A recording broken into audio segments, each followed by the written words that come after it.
going on, everybody? This is TrixX Smash, and welcome back to yet another online Elite Smash match. And buddy, you look incredible today. Just in case no one's let you know, buddy, hopefully you're having a fantastic day. What we do on this YouTube channel is take your comments, yes, the comments from the viewers, and turn your comments into videos and answer your questions. So if you're someone who has a question you want to have it turned into a video, make sure that you're subscribed to the channel, leave a comment, and I'll turn it into a video. So this video is less of a question. It actually comes from a conversation with a player that I had in my comments, and that is, what actually makes a game dead? Because a lot of people, including myself, will say a game like Smash is in fact fucking dead. But a lot of people in the Smash scene will say, no, it's not. There are people that still play this game. It is very much so alive and well. So I want to know what in fact constitutes a game as being alive or dead. So what I found is that there are a multitude of different opinions on the topic, and what I found on Google is this. There's a couple of different things we're going to touch on, but the one thing that I can say for sure that I can agree with is that when a game no longer gets updates or support, it is not absolutely guaranteed automatically dead the moment the support ceases to continue, but that is for sure the beginning of the end.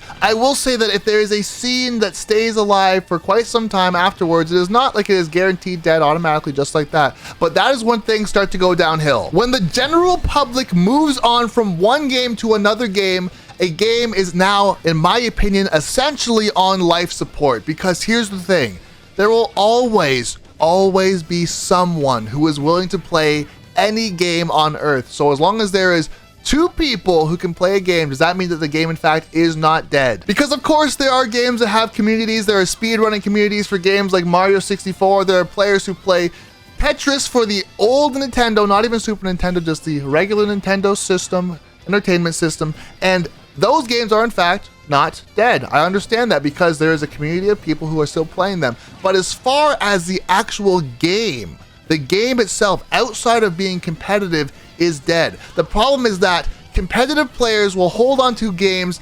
forever. Melee is a great example. This game, if you ask anybody in the world who is not in the Smash scene, do you play Melee, or when's the last time you played this game, they will probably say something like, I have not played that game since I was a child, or I've not played that game in probably around 20 years. So the game is fucking dead. Just because there are pro players who have dedicated their life and turned it into their full-time job to play this game at the highest level and compete in this game, does not mean that the game in and of itself is not dead. The game is dead. The competitive scene is not the game. There is a difference. And I'll give you an even more real or even better example. Take the game Madden for PlayStation or Xbox, the whole Madden series. Every single year there is a new Madden, and the previous Madden dies when the new one comes out. What happens is the characters or the players stop getting updated. There's no more changes to any of the mechanics or fixes or bugs or anything like that, or any trades that happen in real life no longer happen in the old games because the game itself is dead. And this happens year after year after year. So if we are now going to 2025, that means that Madden 2025 will be coming out quite soon. Not a game I'm going to play, but it will be coming out quite soon. And there are still players who play Madden 2013. There are still players who play Madden 2007 with Sean Alexander on the cover. Does that mean that those games are not dead because some people somewhere are playing on an Xbox 360 or on a PS2, and therefore the game is not dead? And if that is in fact the case, what does it take for a game to actually die? If there are two players who can play any game at any given time, does that mean that games actually don't have the ability to die? And in that case, how did that term even come into fruition if it doesn't actually exist on a grand scale? If there is two players playing a game such as Rushdown Revolt, it was a great game, one of the greatest games I will say, and it is fucking dead. This is a game that has 9 active players on Steam, 9. And if you go in and you talk to these people, they will say, this game's not dead. We have tournaments every single week. As a matter of fact, I'm a top 8 player. I go 1 and 2 every week. And yes, I am going top 8. I'm placing top 8 amongst some of the best in the world. There are 9 fucking people that played this game. The game is dead. And if by definition, they are still alive, then what would it take for them to be a dead game? Because as long as there is more than one player, that means that you can find one singular match online, and there's the ability to have a one-on-one competition, have a tournament of one other person with you, and have a prize pool of whatever you like, and you could try and turn that into a community and bring the game back to life. But I will say, and I'm going to stand by this, I'll stand on business till the day I die, if the masses leave a game and there's no longer support for that game, the game in and of itself is in fact dead. Just because you want to play a game that is 15 or 20 or 25 years old by yourself or possibly in a small group of friends, that does not mean that the game is thriving by any means. Because if you think for a single second that the Smash Ultimate scene is thriving, then I don't know where you've been in the last 4 fucking years. Yes, there are competitive players who still play this game, but this is one of the most dusty games on any child's shelf, I will say, in the last 6 years. Yes, this game's been out for 6 years. This is a game that a lot of people dropped a long time ago when Multiverses came out, or if it was Nick All-Stars or any of these other games that people are now playing instead. And speaking of Nick All-Stars, which is a very random poll that I didn't actually mean to bring up, but now that we're here, we're just here.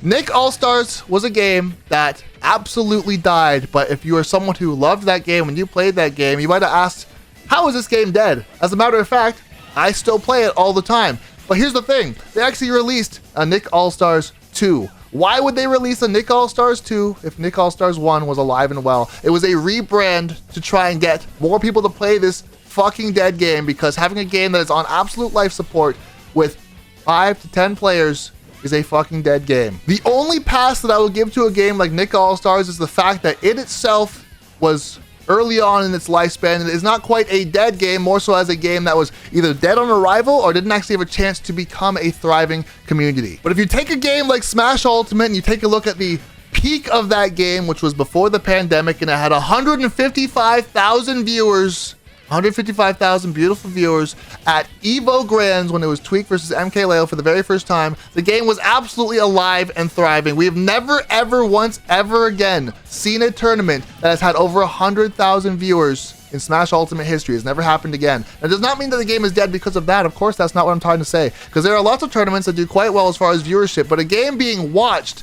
is not the same as a game being played. And so if a fraction of the viewer base is still watching something, but they don't take it seriously themselves, or they have gone other places to get their entertainment, does that mean that a game is dead because of that? Because I will say as well that there are also massive declines that happen all over the place. It's not just in video games. And I will say, take a look at newspapers compared to, let's say, 25 or even 30 years ago. You compare that to radio, you compare that to cable television, or even the internet now. Just as time goes on, there's a natural decline as people start to lose interest in things. I will say, especially with newspapers, this seems like it's pretty fucking obvious, but I will say that a newspaper's #1 function in 2024 is to take up space in your recycle bin. I guarantee not a single person who watches this is getting their news from a newspaper before they get it from cable television or the internet, and that is simply because getting news media from a newspaper is a dead content format. And I'm sure there are some people who still read the newspaper that are 450,000 years old, and they will tell you that the newspaper is in fact not dead. But once again, what is the argument? How can you possibly say this is so insanely straw man that it's fucking crazy? And now, since we are basically entirely off the rails, I figure I might as well give a backhanded shout out to 404 Esports, who is now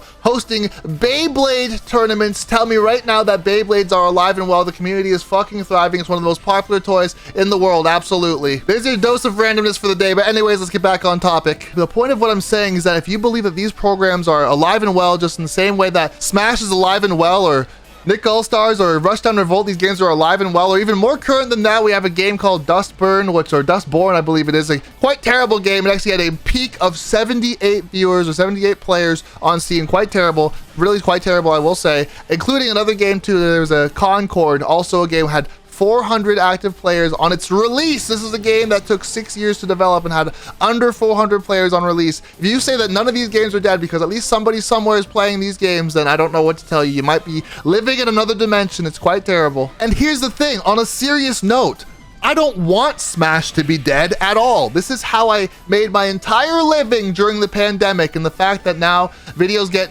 literally no views is because people just don't care. Either the majority of the things in the game have been solved or discovered, or the average player who's not a try-hard, die-hard sweat has moved on to something else. It has nothing to do with the game being good or bad. It's more so that people have lost interest. That is the #1 thing that kills a game, is people don't care anymore. And that is totally fine. That is the ebbs and flows of life. And I will say that at one point, if you're thinking, bro, your channel's fucking trash, you get very low views, go look at my old videos. I have multiple videos with over 50,000 or even 100,000 views that did quite well in the peak golden era of Smash. And guess what? That's when Smash was thriving. And I'm not the only one. There are many very high tier content creators, Smash educational creators who've either quit completely or switched their content or tried to switch their content and then switched back because Smash is the only thing that was working for them, even marginally, and they are not getting even close to the views that they had once gotten. It's quite sad, I will say, quite terrible, and I really wish that Smash was not dead, because I would love to be able to put out a video and get 30,000 views quite easily because I didn't even fucking try. But here's the thing,